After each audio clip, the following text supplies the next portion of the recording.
Assalomu alaykum. Bugun 14-dekabr 2025-yil.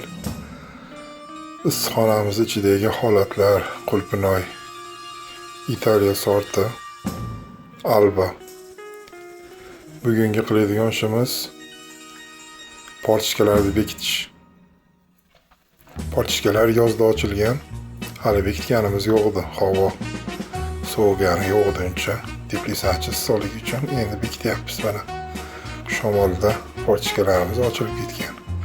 O'zi aslida ochilib bekiladigan qilish kerak edi. Qovosib ketgani uchun paketni o'zini kesib qo'ygan edik. Aslida o'zi mana shunaqangi bo'lishi kerak. Buni ham hozir bekitdik, bunaqangi portishka qilish kerak edi. Vaqt bo'lmadi. O'zi aslida mana shunaqangi bo'lsa yaxshi bo'ladi. Qolagan paytda xohlaganda ochib, xohlaganda bekitib qo'yarasiz. Endi bizga buni bekitish uchun nimalar kerak bo'ladi? Bakalashkani qirqib, mana shunaqangi tasma qilib oldik, oddiy bakalashka. Keyin steperda o'qi bunaqangi holatda bo'ladi. İçiga zapravka qilib otilaveradi. Metr steperda otadigan asbobi. Mana hozir otib chiqdik.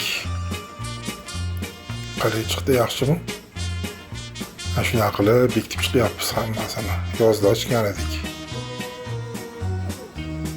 Taylarini yaxshilab qotirib olsak, shu bilan mana shunday qilib otilaveradi haligi kesilgan bakalashkani tasmasiga.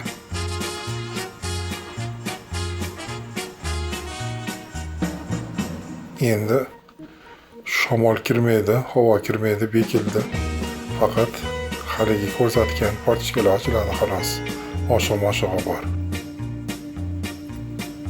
Teplitsamiz ichidagi holat. Barglari sarg'aydi, qizardi. Qishki uyquga ketyapti. Xohlasa erta bahordan yana meva berishni boshlaydi. Mana bugungi qilgan ishimiz portishkalarni yaxshilab bekitib oldik. Endi ichkari yana pilusga o'tadi. Bu tashqarida ekkan qulpinoylarimiz. Qo'qon Qulpinoy kanaliga obuna bo'lib, like tugmalarini bosishni unutmanglar. Yanada bundan ham qiziqroq videolar chiqaramiz. Sog' bo'linglar, salomat.